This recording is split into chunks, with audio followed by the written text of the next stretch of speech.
সম্মানিত সুপ্রিয় দর্শক শ্রোতা দেশ ও প্রকাশ থেকে যারা আমাদের সাথে সংযুক্ত আছেন, ভিডিও দেখতেছেন অথবা শুনতেছেন, সবাইকে জানাই আন্তরিক প্রীতি ও শুভেচ্ছা।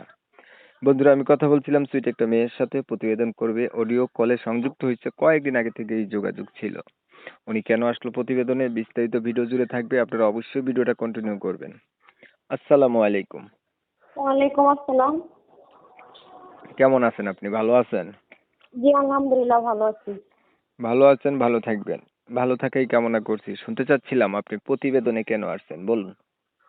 আমি প্রতিবেদনে আসছি অনেক কিসে পড়ে যে একটা ভালো মনের মতো মানুষ পেলে বিয়ে শাদী করতাম, যে আমার পাশে থাকতো।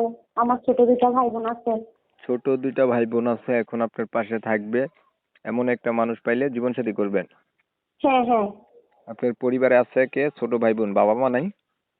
বাবা আছে, বাবা বিয়ে করে অন্য জায়গায় চলে গেছে, আর মা নাই। ছোট দুটো ভাই বোন আছে। তো এই মা নাই, বাবা বিয়া করে অন্য জায়গায় চলে গেছে, তো ভাই বোন গুলারে খাওয়ায় কেডা? আপনারে খাওয়ায় কে? আমি বাসা বাড়িতে মানুষের বাসা সেলাই মেশিনের কাজ করে তাদেরকে আমি চালাই কোন রকম। আপনার বয়স কত? আমার বয়স 18। বিয়ে শাদী হয় নাই? না, আমার বিয়ে শাদী হয়নি। আপনার বাবা এটা কামটা ঠিক করলো? হ্যাঁ, এখন তার মনে কি আছে বলা যায় না। আচ্ছা, পড়ালেখা কিছু জানেন? হ্যাঁ, পড়াশোনা জানি। কতটুকু পড়ছেন? এই ক্লাস 6 পর্যন্ত। আচ্ছা, নামাজ পড়তে পারেন? জি। দেশের বাড়ি কোথায় আপনার? আমার দেশের বাড়ি নোয়াখালীতে, আমি বর্তমানে আছি কুমিল্লাতে। কুমিল্লা। আগে আর কখনো প্রতিবেদন করা হয়েছিল?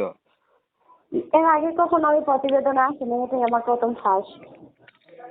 আচ্ছা, এখন চাইতেছেন একটা ভালো মনের মতো মানুষ, ধরেন পাইলেন, মানুষটার বয়স হচ্ছে বেশি হলো, দেখতে কালো হলো, আগে বিয়ে করতে এমন হইলো, তখন আপনি কি করবেন?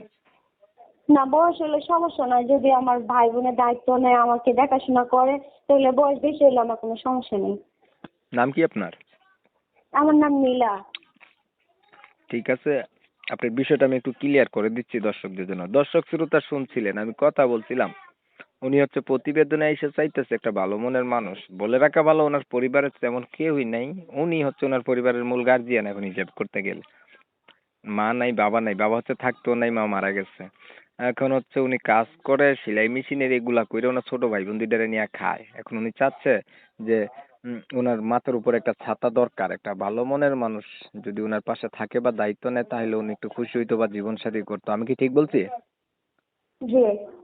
এখন ওনার কথাগুলো আমি আপনাদের মাঝে রিপ্রেজেন্ট করছি, আপনারা শুনছেন, শুনে যাদের কাছে ভালো লাগছে, ভালো পাইছেন, ওনার সাথে যোগাযোগ করতে চান, অবশ্যই যোগাযোগ করবেন। ভিডিওটা ভালো লাগলে একটু লাইক টাইক দিবেন, শেয়ার দিয়ে ইমো মেসেঞ্জারে ছড়াই দিবেন, আপনাদের মতামতগুলো কমেন্টে জানাই দিবেন। চ্যানেল ভালো লাগলে সরাসরি সাবস্ক্রাইব করে রাখবেন। অনেক সময় নিয়ে ভিডিও দেখছেন, ধন্যবাদ সবাইকে। সবাই ভালো থাকবেন, সুস্থ থাকবেন, আল্লাহ হাফেজ।